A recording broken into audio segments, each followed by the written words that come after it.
For this week's project showcase, we're still thinking about textual analysis, so I'm going to look at a few different projects and end with a project that was actually ruined by artificial intelligence, so we'll think about that at the end. But first, for anything in digital humanities, we need infrastructure. So I know you've been working with Voyant, and it's nothing new, but I just want to talk about it in the sense of a project, because this enabled an infrastructure of DH, of digital scholarship, that's made it where people who don't know R as a coding language, don't have a background in statistical analysis, could engage in textual analysis. And it began by Stefan Sinclair and Jeffrey Rockwell. And Stefan Sinclair sadly passed away a few years ago. And so this is someone where if you were back in that time going to the Digital Humanities Summer Institute, Stefan would be mentioned, and people who are facilitating would think, oh, we're going to do textual analysis. We're going to have lots of people on the server. We should let Stefan and Jeffrey know that there might be some problems there. Here's how many people we have at our event. That's the kind of community DH is that everyone kind of can know each other. So I know you've been working with it a lot, but I just want to note, whenever you're using a tool, that's a project too. Tool creation is a project too, where you need the researchers and the programmers and everyone working together. Now that we've thought about textual analysis in the sense of infrastructure, why don't we look at a couple projects that are closer to what you've been doing? First, there's the Digital Tolkien project, and that's analyzing the full oeuvre of J.R.R. Tolkien. Not just The Hobbit. You see The Hobbit being chunked out by word counts by chapter.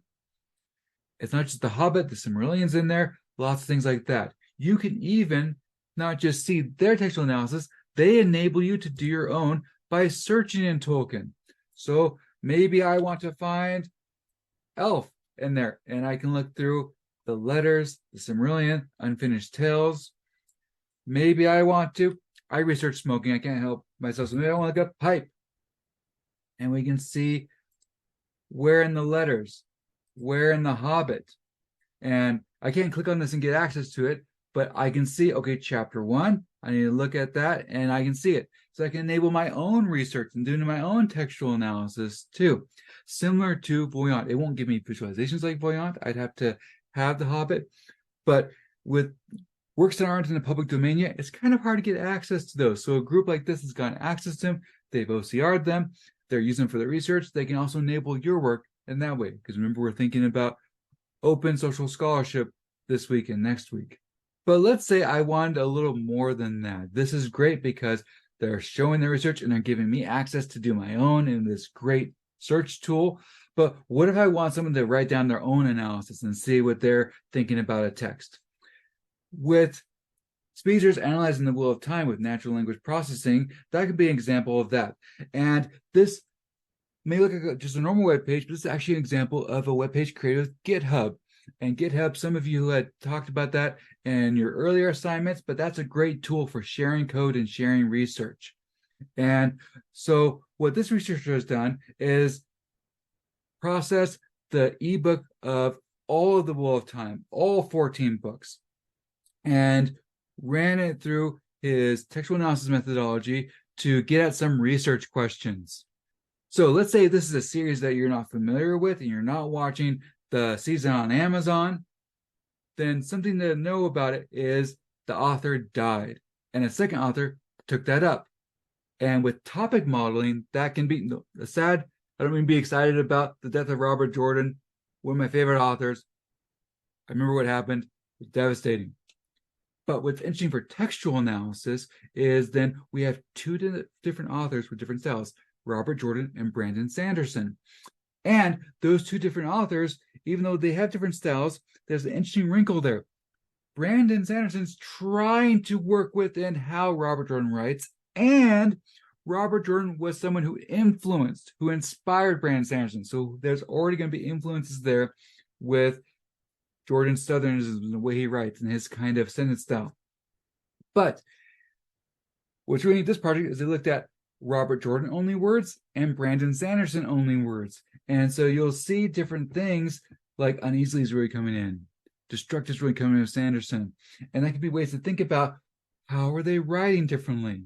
And with such a large book series, what could be neat about that is that there's so many different topics and characters to get the idea of topic modeling, of where the textual analysis tool helps you bring different sections of the books, which are represented by chapters in here, showing when maybe Rand shows up or Perrin, things like that.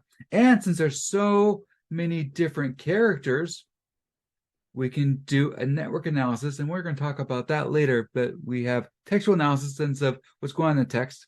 The network analysis, thinking about how do nodes in the network interact. So this can be a fascinating way to think about how can a large amount of text of a large corpus be used with a computer to get at things that we couldn't see on our own. And again, I want to keep bringing up that this is new, but not new. So these tools are new relatively to humanities research, but the idea that you need more people and a tool to get at things that I can't see from just reading it, we had concordances in the past. So there's some ways where there's a methodology that was already embedded in discipline that's being sort of expanded through our tools. So those are a couple examples of ways people are using textual analysis methodology now. Let's look at another one that was amazing but got ruined. There used to be this site called Prosecraft that would scrape data from many different books, ones that are part of the canon, ones that are public domain, and current books. And we could find out things like where's passive voice being used, where are the total words. We could see most passive pages and most vivid pages. We could get things about a particular book with its total words, its vividness, its passive voice. And we could kind of see, like, with the computers, how do writers who are successful do it? How did they do that? And we could use textual analysis to get at that. Here's the deal, though. You're seeing from this tweet that there's some umbrage being taken with the "how dare you? I did not give you permission to do analysis of my text." And the thing is, who cares? If I do analysis of text with that's not in the public domain, but I'm doing analysis, I'm in a fair use argument scenario there. And so Smith, who was doing this work, wasn't in trouble with anything. I mean, there are ethics of web scraping. Web scraping is when you go in and pull down data from a website. And so we do have to be careful with that. But he was doing it for the sake of analysis. He was offering a tool that would be great. It wasn't making it where I couldn't read this book, which frankly from that cover looks like a terrible book. I couldn't just read this book, but I could see how is it ranking with this. So there are ways where when we're thinking about open scholarship, we're thinking about how do I do analysis of the tool and how do I share with the tool, we can get into problems there where maybe there's nothing wrong with the tool, either ethically or legally, but socially it's viewed as though there's a problem. And sadly, Smith did shut down Prosecraft. So as you're finishing up your work with this week, working on textual analysis and your visualization, and then putting that onto Spiral, think about how projects like these are both engaging in analysis and sharing that analysis with others.